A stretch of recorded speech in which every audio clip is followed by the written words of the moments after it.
The creation of the world. The question of how the world came into being has intrigued humanity for millennia. Science, religion, and mythology all offer explanations, but the gap between them remains a subject of deep debate. Science tells us that the universe is approximately 13.8 billion years old, born from the Big Bang. The Earth itself formed around 4.5 billion years ago. Homo sapiens, our species, emerged roughly 300,000 years ago in Africa. This timeline of evolution is supported by fossil records and genetic studies, which point to gradual changes over time in human ancestors, particularly Homo habilis, Homo erectus, and finally Homo sapiens. On the other hand, the Bible, in the book of Genesis, presents a very different narrative. It describes the creation of the world in 6 days, beginning with God creating the heavens, the earth, and everything within them. According to Genesis, the creation of Adam, the first man, marks the beginning of human history. The timeline in Christian tradition places Adam's creation about 6,000 years ago, as per some literal interpretations of the Bible. In Islam, the creation story is similar in its divine origin.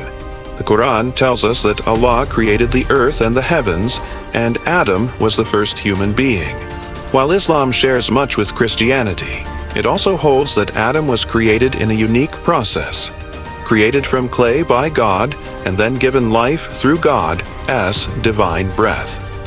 In Islamic belief, Adam's creation is symbolic of the beginning of human intellectual and spiritual life. Theological and scientific perspectives on the first human. While Christianity and Islam agree on the spiritual nature of Adam's creation, science offers a different perspective. Modern science suggests that Homo sapiens evolved through natural selection, originating from a common ancestor with apes and evolving over thousands of years. This scientific narrative is supported by archaeological discoveries and genetic data. However, it also raises an interesting question. While science identifies the physical development of humans over time, religious beliefs like Christianity and Islam place Adam as the first intellectual being, endowed with consciousness, something that sets him apart from the animal kingdom. A compelling theory that merges the scientific and religious narratives proposes that while the physical body of Homo sapiens might have evolved through natural processes, the soul, the essence of intellectual consciousness, was divinely created. According to this theory, Adam represents the moment when the human body, created through evolutionary processes, was imbued with a divine soul. The awakening of consciousness in this moment is what made Adam human, setting him apart from the animal kingdom, even though his body shares a genetic link with primates. The creation of Adam, the fall of Iblis, and Satan's rebellion. Islamic tradition adds another layer of drama and conflict to the creation story. In the Quran, God created Adam in the heavens, a place of purity and divinity. The moment of Adam's creation was significant because it marked the beginning of intellectual life on earth. When God commanded the angels to bow to Adam as a sign of respect for his creation, Iblis, Satan, refused. Iblis, a jinn, believed himself superior to Adam due to his fiery nature, while Adam was made from clay. As a result of this defiance, Iblis was cast out of paradise and became Satan, forever opposed to humanity's existence. This moment of rebellion mirrors the biblical account of Satan's fall. In Christian belief, Lucifer, once an archangel, became prideful and sought to overthrow God. When God created humanity, Lucifer's jealousy and refusal to bow to Adam led to his fall from grace and transformation into Satan. The fall of Satan from grace is often depicted as the beginning of evil in the world, a force that would later influence the temptation of Adam and Eve in the Garden of Eden. What do other religions say? While Christianity and Islam present similar stories about the creation of Adam, other religions offer unique interpretations. In Judaism, Adam is seen as the first man created by God, and much of the narrative aligns with that of Christianity. However, There is also a strong emphasis on Adam's role in the covenant between God and the Jewish people, a role that differs from the Christian emphasis on original sin. In Hinduism, the story of creation begins with the god Brahma, who creates humans and other life forms.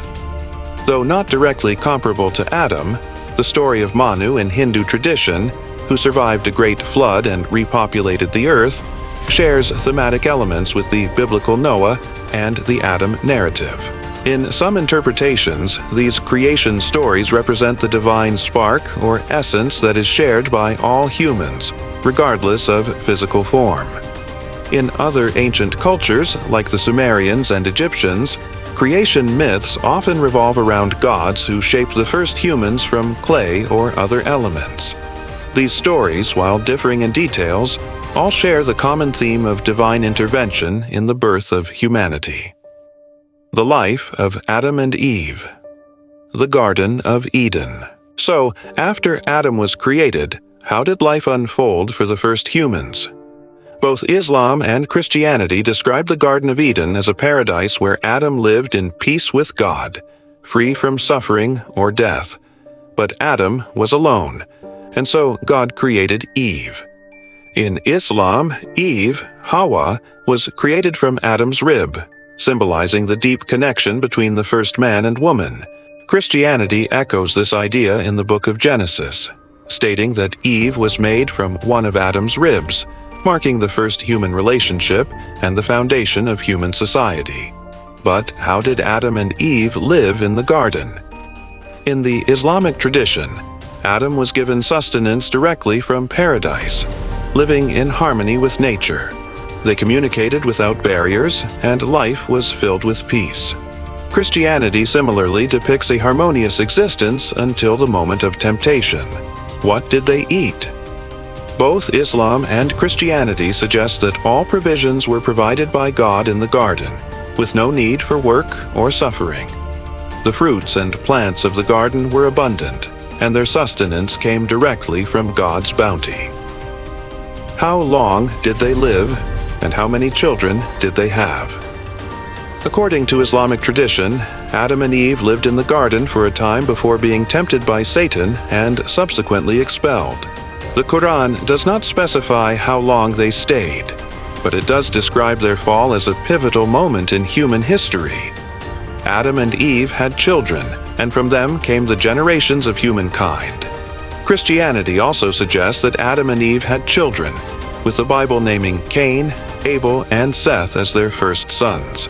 The Bible mentions that Adam and Eve had many other sons and daughters, but their exact number and the timeline of their lives are not detailed in Scripture. Life after the fall. After being expelled from the Garden of Eden, Adam and Eve had to navigate life outside paradise. According to both Islam and Christianity, humanity's struggle began with the introduction of pain, hardship, and death. Yet they were blessed with knowledge, the ability to cultivate the earth, and the responsibility to populate the world. The legacy of Adam and Eve was carried forward through their children, and humankind began to populate the earth, forming societies, cultures, and civilizations. The story of Adam and Eve, as the first humans, is foundational to understanding humanity's relationship with God, nature, and each other.